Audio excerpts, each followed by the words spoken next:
श्री राम। नटखट भूत गोपू के ऊपर कहानी आधारित है।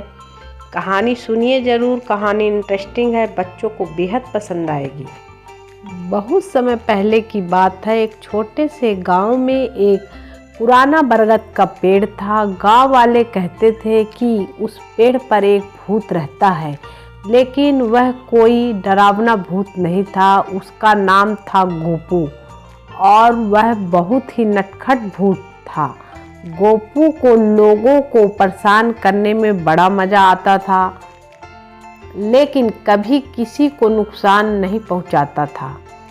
कभी वह किसी की साइकिल की हवा निकाल देता, तो कभी किसी की टोपी उड़ा देता और कभी कभी तो वह खेत में काम कर रहे किसानों के औजार छिपा देता था।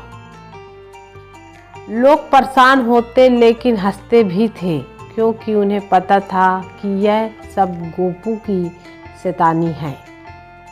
एक दिन गांव में एक सर्कस आया। सर्कस में एक जादूगर भी था जो बहुत बड़े बड़े जादू दिखाता था। गोपू को जादू देखने का बड़ा शौक था, तो वह चुपके से सर्कस में घुस गया। जादूगर ने एक जादू दिखाया जिसमें उसने एक लड़की को हवा में उड़ा दिया। यह देखकर गोपू दंग रह गया। उसने सोचा, मैं भी तो भूत हूँ, मैं भी लोगों को हवा में उड़ा सकता हूँ।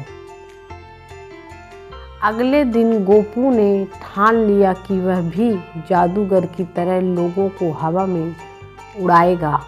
उसने सबसे पहले गांव के सबसे छोटे आदमी हलवाई चाचा को देखा।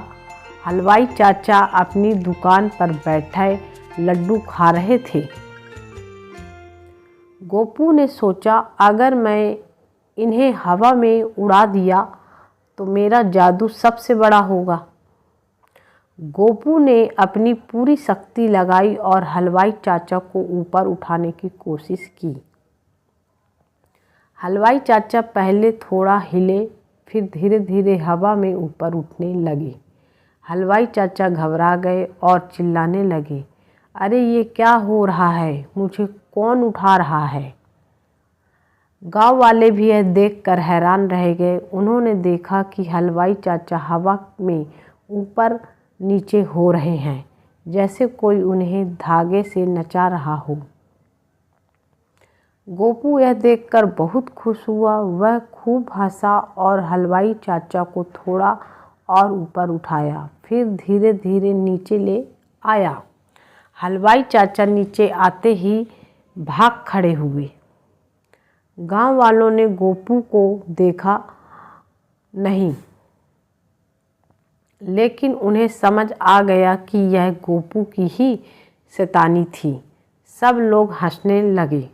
उस दिन के बाद से गोपू ने और भी कई नटखट शरारतें की, लेकिन हलवाई चाचा को हवा में उठाने वाली बात गांव में सबसे ज़्यादा मशहूर हो गई।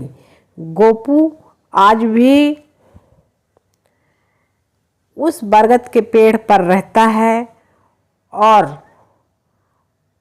शायद आज भी कोई न कोई शरारत सोच रहा होगा। जय श्री हनुमान जी की जय हो।